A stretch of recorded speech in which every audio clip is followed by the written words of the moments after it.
Hello and welcome back. You didn't honestly think that you'd be spending this much time with a professor and not have a homework assignment. So here's our call to action, an opportunity for you to think about what we've said and to figure out how to make yourself more effective in circumstances that you care about. So here's the framework we put together, the 3-step framework, and that's the basis of the call for action here. So get your pens and pencils ready, because here's your homework assignment. Think about a circumstance that you're going to be in. Could be a family dinner, could be a community gathering. Maybe you have to give a talk about an idea you have. It doesn't even have to be about politics.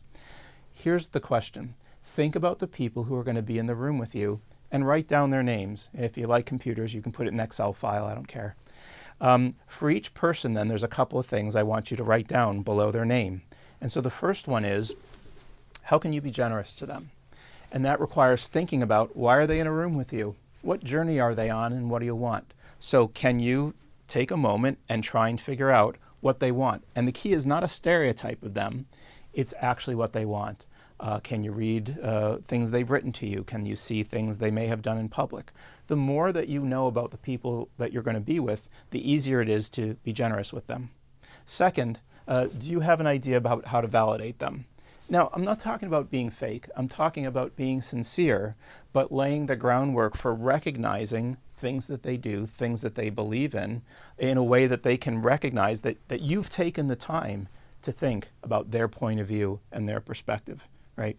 So the second is, the first line is the person. The second line is the generosity, and that's figuring out what they want. And the third line on your piece of paper or your Excel file or whatever it is you use is, are there ways you can validate them? Once you do that, in the next column, then the question is, how would you describe what you want to talk about in ways that validate them and that, in fact, are generous, right? If you do that, that's following, I think, the ideas about persuasion that you've seen in the earlier segments. This is a way to try and put together a persuasive argument, not one that persuades yourself because you're already persuaded, but something that other people can hear. So what I'd ask you to do is have one column for each person or type of person you expect to encounter, and then look at it, right? Think about whether it really adheres to a lot of the ideas about learning that we talked about before, and then try it out, okay? And after you try it out, then ask yourself some questions like, did you feel a little more effective than you were before? And if so, great. And if not, the question's why. And it might be you can look back at some of the segments before and see other things you might do. There's a set of reading materials that you can see on a nearby website. The link will be available where you can read more in detail about some strategies you can use. And go out and try again.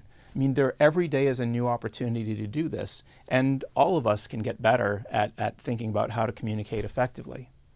After you've tried that, if it feels good, what would be great if you go on the forums that are associated with the Teach Out and tell us how it's gone, what worked, what didn't work, and we can all learn from each other. So these are the opportunities in front of us. And again, every day brings a new one for us. So let's take the types of skills that we have and write out a strategy for specific situations. I have found this, and for all the students that I work with, these are ways that have helped us be more effective, and I hope that they can help you be more effective too.